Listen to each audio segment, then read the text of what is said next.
Okay, welcome back everyone to another Lorcana Academy video. Today I've got a bit of a different video for you. Usually I'd be playing some Pixelborn, but we actually have some Pixelborn related news. Some of you might have already heard that Disney and Ravensburger have contacted the developer of Pixelborn and asked him to take down the game. And that more or less kills Pixelborn as a way to play Lorcana. And because it's the main way that I've been interacting with the game for the last several months, and it's been the main way that I've been making content for the game for the last several months, kind of wanted to talk about what it means to me, and also just make this like a touch point to hear what your guys' thoughts are on getting rid of Pixelborn. Maybe you love it, maybe you hate it, but just give us a good place to talk about what happened.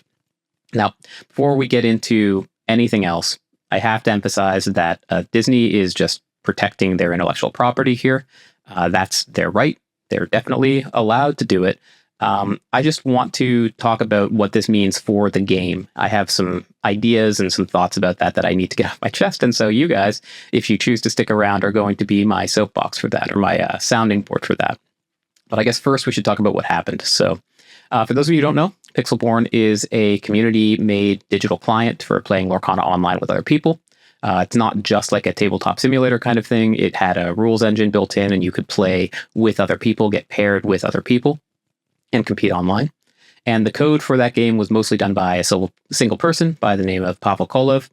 And it's been up and running actually longer than the cards for the game have even been available. It came out when the first cards were spoiled even. And without an official Lorcana digital client, it's actually been the only good way to play the game online. It's the only good way to play the game, period, really, without going into a store or playing in your living room or at your kitchen table. So earlier this month, Pavel posted on Twitter that he was contacted by some Disney representatives. And you can pause the video here, read the whole post if you want to. But the quick summary of it is that Disney requested Pixelborn respect their IP rights, and by not copying cards or in any way suggesting an affiliation with Disney.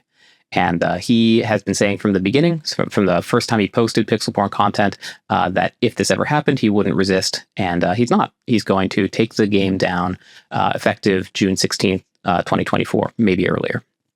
And the work for this was funded through a community Patreon. So people made donations to Pavel to keep the game up to date and make gameplay updates, rules updates as new sets have come out. And he said that any unspent pledges to that Patreon are going to be donated to a charity of the community's choice. So that's the long and short of what happened. Obviously, there's more details. People are talking about it in the official Disney Lorcana Discord even. But I kind of wanted to just get my own thoughts out there. So the first thought I have is that this was completely predictable. Disney's notoriously protective of their intellectual property rights. And again, that's their right. And it's pretty surprising that this didn't happen sooner. Like way back in Chapter 1, we at the channel, Lorcana Academy, we had discussions about whether we should even bother posting Pixelborn content to the channel. Because it seemed pretty likely that it would just go away at any given moment. We didn't think it had any chance of lasting anywhere near as long as it did. And then it kind of just stuck around. The first chapter came out and nothing happened. And then the second chapter came out and nothing happened. And kept getting rules updates. It was a pretty good way to play the game. It got consistent updates. It was getting smoother and smoother. And we decided, you know what, we'll just keep posting these Pixelborn videos. And got a pretty good run, honestly. I think we got way more mileage out of posting Pixelborn videos than we ever expected to. And I think it helped the channel a lot. It helped me certainly make content in a way that paper content just wasn't possible to make. The first other thought I have about it, beyond just it being predictable, is that the timing of this really kind of sucks, and I think it makes it hurt more than it otherwise would. So we're coming off a weekend right now where we just had the largest competitive Lorcana event ever, and the hype really should be really high. Frank Karsten just won the Atlanta Lorcana Championship, and I was really excited to play his tournament-winning deck, and I probably wasn't the only one. And I think a lot of people saw this was their first taste of competitive Lorcana. This was their first taste of the game when they saw it on coverage. And they thought, you know, I want to get into that game myself. And, you know, the way that people got into the game, what people were told to do was just, hey, hop on Pixelborn, grab a deck, try it out, see if you like it. And it really feels bad that when all those people are about to hop into the game, that main avenue, that main on-ramp to the game no longer exists or no longer will exist. Because obviously you can buy cards and head into your store and play, but people are kind of impulsive and you want to capitalize on their hype while they have it, right? The people aren't going to be excited necessarily 5 days from now, which is how long it takes for their cards to arrive to them, for them to schedule going into a store. Like an LGS has to actually host an event. People have to go to that event. It has to fire. Whereas if you just let them play online, if there's an online client, then they can just, play within 5 minutes. And I think that added friction is pretty painful, and it really sucks that when the game should be growing at its fastest, there's this impediment put into place. And the other problem is that, at least at the time of making this video, this came out without any official announcement of a real official Disney replacement. And I think this would hurt a lot less if Pixelborn came out and said, hey, we are getting shut down. And Disney said, yes, that's true. But look at Lorcana, the digital TCG. And it's got all these shiny features and it's going to be out in a month or two. I think that would make the medicine go down a lot easier. But we didn't get that. We just got kind of radio silence and some lawyer speak out of Disney. And that feels bad to me. And again, they are just enforcing their IP rights. They're entitled to do that. They don't have to make a digital alternative, but it does feel bad that we are just losing something without any promise of a replacement. It really impacts my enjoyment of the game when a main mode of how you play it just goes away without any compensation for that. It's just, we had a good thing and now we don't, and Disney is the reason. And that sucks to me. Next thing that occurs to me is that this is probably pretty bad for content in general. So Pixelborn was the de facto way to put gameplay content on YouTube and Twitch. Obviously, at this channel, we make a lot of paper content, or at least we try. And that is a very difficult thing to do, as it turns out, because you need to get people in the same place. You need to get access to product. You need a good recording environment for that kind of paper gameplay. And digital doesn't have that problem. People would stream on Twitch after 10 minutes of setup on Pixelborn, and they'd be up and running, and it would be entertaining. It would be useful for people who wanted to watch Lorcana content, and it was very freely available. Anyone could do it, and that sort of accessibility and democratization of creating content, I think, was good for the game. And now you don't have that anymore, because obviously now the only way to do that is through something like Tabletop Simulator, which doesn't have a rules engine and doesn't have pairing, and it's really hard to hop on stream and get a game going that is entertaining to people, and people just won't watch, and that means people won't create that content anymore. So that hurts. Obviously, as someone who made Pixelborn content myself, I'm a little bit biased here, but I'm going to be okay no matter what. I think that the main issue I have with this is that it affects more than just the creators themselves. The less gameplay that you see on social media, on Twitch, on YouTube, the less that people get exposed to cool new cards and deck ideas, and the less excited people will be in general to play the game. So think about it. If the only time that you interact with the game is when you go to your LGS and you play with the same 15 people who bring the same deck every time and maybe make minor upgrades with every new set release, then the game can get a little bit stale. And that staleness is, I think, pretty bad for people who when the game gets stale, people stop playing. And you need a vibrant community. You need an amount of buy-in to make your game worth playing. Because even if the game is really well designed, like I think Lorcana is, if you can't reliably go to your LGS and have a fun new experience, then people just won't play. And that is a self-fulfilling prophecy. The more people decide they won't play, the harder it'll be to fire events, which means that people will decide not to play, which means it'll be harder to fire events. And my worry is that if you don't have people exposed to new deck ideas and be excited to bring something new to their LGS, then you kick off that sort of downward spiral. So that's what I'm worried about happening there. Maybe it won't. And I'm interested to hear what your guys' thoughts are on this specifically, because again, as I say, I'm a Pixelborn content creator at my core, and so I'm biased. I can't really see how people enjoy the game on a normal daily basis. That's my intuition about that. I also think that competitive Lorcana is pretty clearly going to take a hit.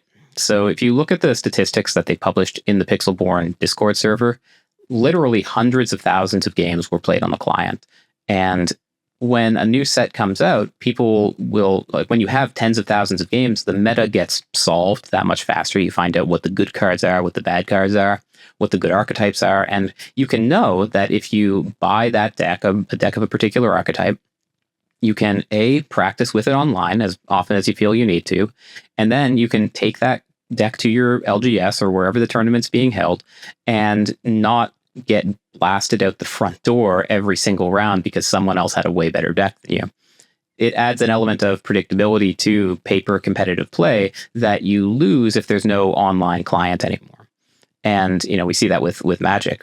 When Arena came out and people started playing lots and lots of games online, the meta started getting solved very quickly. And people didn't like that so much in the end because it kind of took away from variety. People kind of liked having random untuned decks to play against. But at the end of the day, I think it made competitive Magic a lot more accessible to be able to play competitive decks online, take them into your store, and know that mostly the game that you were about to play and the deck that you're about to play against is roughly similar to what you played against at home, and you're prepared for it.